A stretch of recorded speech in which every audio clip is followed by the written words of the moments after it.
Que enseguida nos va a presentar Susana Ollero. Tiene que ver con un niño de 3 años que fallece víctima de un tumor letal. Y bueno, pues es lo que lleva precisamente a su madre, y esta es la historia que queremos contarle, a partir de ese momento a luchar para afrontar esta enfermedad, ese tumor concretamente. Y esa es la historia que nos presenta Susana. Pues sí, Antonio, hoy les queremos contar la historia de una madre coraje que busca la cura de uno de los tumores cerebrales infantiles más letales. Les vamos a dar todos los datos de esta historia en el que la protagonista es Mónica Sarasa. Arranca en octubre del año 2011, de hace ya 8 años, cuando Izas, su hija de 3 años, empezó a tener unos síntomas extraños. Esta niña era zurda, pero empezó a comer con la mano derecha y además estaba casi siempre cansada. Bueno, pues los siguientes meses los padres de Izas, de esta niña, buscaron una respuesta a lo que le pasaba a su hija, pero en el hospital de Zaragoza, en el Miguel Servet, pues no encontraron esa respuesta, así que se fueron a buscarla hasta Barcelona, hasta el Hospital San Juan de Dios. Bueno, pues allí descubrieron el diagnóstico de su hija. Tenía gliomatosis del cerebro, un cáncer cerebral incurable que no tiene operación a día de hoy. Bien, Izas falleció en solo 3 meses, pero su madre, lejos de quedarse con los brazos cruzados, fundó esta asociación, la Asociación Izas, la Princesa Guisante. Hace 6 años ya, para 2 objetivos: avanzar en la investigación y buscar una cura para esta enfermedad, y también darle visibilidad.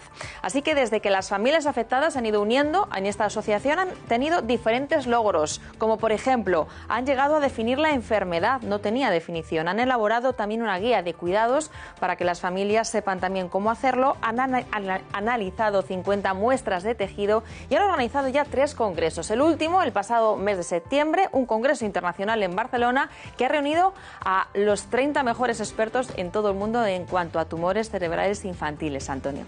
Pues tenemos precisamente, gracias Susana, a Mónica Sarasa, la madre de esta niña. Esto de Izas, la princesa guisante. Mónica, buenas noches. Buenas noches. ¿Por qué? ¿Cómo surge? Bueno, pues nuestra hija era una niña pues, fantástica, como todos los niños pequeños, y un día empezó a tener una serie de síntomas. Fuimos al médico y bueno, ahí empezó toda la debacle. Empezó una enfermedad muy difícil de diagnosticar, lo sabemos, y cuando por fin encontramos, tras estar en 2 hospitales, fuimos a un tercero y allí por fin fue diagnosticada. Es una enfermedad muy rápida, es un tipo de cáncer muy difícil de diagnosticar porque no hay un tumor definido, es como una tela de araña o como un puñado de arena que se esparce en el cerebro, por eso es inoperable. Es intratable porque no hay ningún medicamento que haga efecto ni que alargue la vida. Y bueno, pues nuestra hija, en el caso de Izas, fue extremadamente rápido porque desde el primer síntoma hasta su muerte pasaron solo 3 meses y medio. Así que, bueno, al morir, nosotros donamos el cerebro para la investigación. Tuvimos la suerte de que nos lo pidieran. Y digo la suerte porque si no nos lo hubieran pedido y hubiéramos sabido que se podía hacer, la frustración hubiera sido muy grande. Donamos su tejido cerebral para la investigación y una vez donado preguntamos, ¿y ahora qué? No queríamos que se quedara en un biobanco esperando que a alguien le interesara. Y entonces, cuando tuvimos un poquito de fuerza, muy poquito, y cuando creímos que las condiciones eran las más adecuadas, lanzamos la organización para fomentar e impulsar la investigación de este tipo de cáncer cerebral de niños que no había sido nunca investigado, no había ni siquiera publicaciones médicas. ¿Cuántos casos se conocen en el mundo? ¿Tiene datos sobre eso, Mónica? Es una enfermedad, como digo, muy infradiagnosticada. En España, mi hija fue la 4ª niña diagnosticada en 20 años en el mismo hospital.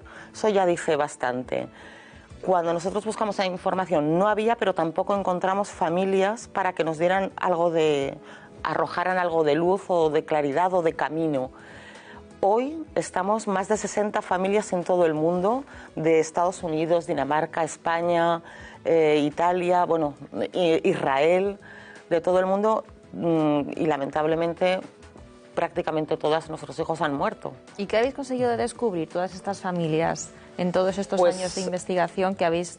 Tú, además, me consta que de forma personal llevas una lucha incansable, que vas a llegar hasta el final, hasta que se encuentre cura, pero ¿qué habéis conseguido? ¿En qué punto estáis, Mónica? Pues en estos momentos, bueno, yo recalco que en el 2012, cuando a mi hija le sucedió, no había nada.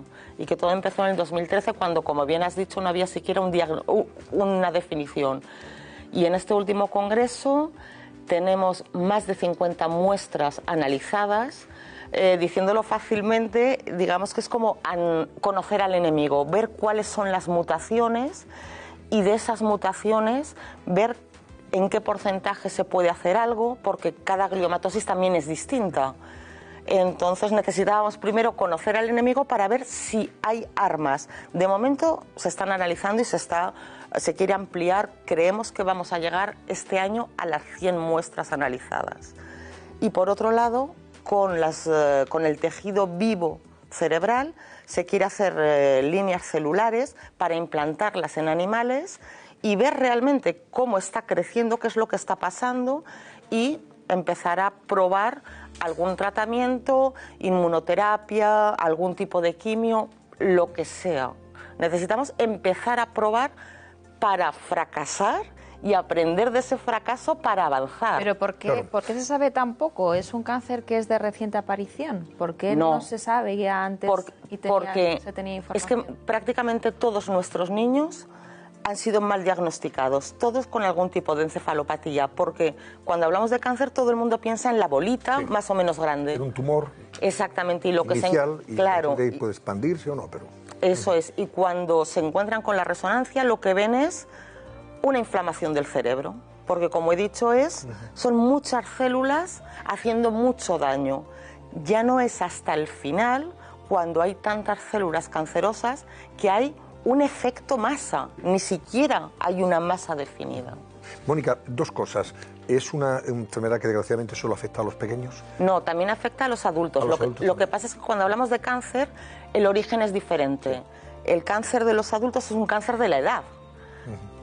Pues nuestras células envejecen y además hay que un adulto también puede sufrir esta gliomatosis cerebral. Es complicado el nombre. Puede efectivamente también afectar. Sí, pero será una enfermedad diferente, con diferente origen, porque el de los niños es del desarrollo, es todo lo contrario. Y el de los adultos lo que pasa es que tienen el mismo nombre porque el efecto es el mismo. Es diferente y el tratamiento debería ser diferente, porque igual que no cogemos un ibuprofeno y lo partimos y se lo damos a nuestro hijo, no deberíamos coger un tratamiento de quimioterapia y decir, es un niño que pesa menos, pues le damos menos. Los efectos, además, en una época de crecimiento y de desarrollo en el cerebro, son devastadores. No es lo mismo una radioterapia en un adulto que una radioterapia en un niño. Es completamente diferente. ¿Y hay alguna componente genética para aparecer este tumor, este tipo de tumores? Sí, ¿también? Sí, claro, siempre hay componentes genéticos. No, me refiero a que si en su familia, por ejemplo, ha habido alguna persona... No es hereditario. Exacto, si es hereditario, no me refiero... No, que sea genético no tiene nada que ver con que sea hereditario. Sí, perdón, me refería a eso. Sí. Si hay algún antecedente en los padres, en familiares, para que también este tumor se pudiera desarrollar. No, en absoluto. Aún es más, si los padres lo tuviéramos, habríamos muerto ya. Claro. No, pero a lo mejor algún otro tipo de cáncer y se hubiera degenerado de esa manera. Exactamente, no tiene nada que ver. Entonces estamos en ese momento, Mónica, fantástico. Le ponéis a la asociación Izas La Princesa Guisante porque era un cuento que le contabais a vuestra hija antes de dormir. Sí. Y a mí me gustaría saber qué es lo que necesitáis ahora mismo, sobre todo en la asociación, para tirar para adelante. Pues nosotros necesitamos la visibilidad social, porque todos vemos el cáncer. Yo misma lo creía. El cáncer de los niños, todos son sonrisas, todos son... Bueno, allí los cánceres cerebrales, siempre se habla del 80% que sobrevive. En los cánceres cerebrales infantiles la proporción es inversa. Es el 80% el que muere. Y el 20% tiene unas secuelas muy complicadas de por vida, incluso un riesgo de segundos y terceros tumores muy grande. Necesitamos visibilizar que los niños se mueren. En España mueren todos los años 400 niños de diferentes tipos de cánceres y es algo que no se ve, por un lado. Por otro lado, necesitamos visibilizarla también en el ámbito médico, porque mi hija, como he dicho, fue la cuarta niña diagnosticada en 20 años en el mismo hospital.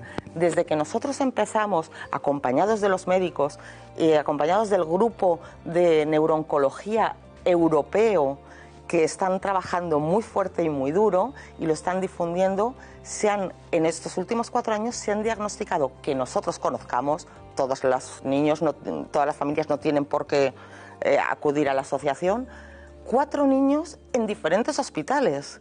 Puede parecer poco, pero comparativamente es muchísimo.